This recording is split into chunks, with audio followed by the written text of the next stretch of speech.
সচিবালয়ে কর্মরত কর্মকর্তা-কর্মচারীদের অনুকূলে ইস্যুকৃত স্থায়ী প্রবেশ পাস এবং সরকারি কর্মকর্তা-কর্মচারীদের জন্য ইস্যুকৃত অস্থায়ী প্রবেশ পাস ব্যতীত সকল ধরনের বেসরকারি ব্যক্তিদের জন্য অস্থায়ী প্রবেশ পাস বাতিল করা হয়েছে।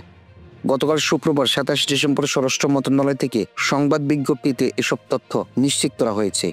এতে সই করেছেন প্রধান উপদেষ্টার বিশেষ সহকারী মোহাম্মদ খোদা বক্স চৌধুরী। বিজ্ঞপ্তিতে বলা হয়েছে, বাংলাদেশ সচিবালয়ের সার্বিক নিরাপত্তা বৃদ্ধির স্বার্থে সচিবালয়ে কর্মরত কর্মকর্তা-কর্মচারীদের অনুকূলে ইস্যুকৃত স্থায়ী প্রবেশ পাস, যেটা ডিজিটাল অ্যাক্সেস কন্ট্রোল সিস্টেম, এবং সরকারি কর্মকর্তা-কর্মচারীদের জন্য ইস্যুকৃত অস্থায়ী প্রবেশ পাস ব্যতীত সকল ধরনের অস্থায়ী প্রবেশ পাস বাতিল করা হলো। এতে আরো বলা হয়, সাংবাদিকদের অনুকূলে ইস্যুকৃত অ্যাক্রিডিটেশন কার্ড দ্বারা সচিবালয়ে প্রবেশাধিকার পরবর্তী নির্দেশ না দেওয়া পর্যন্ত বাতিল করা হলো।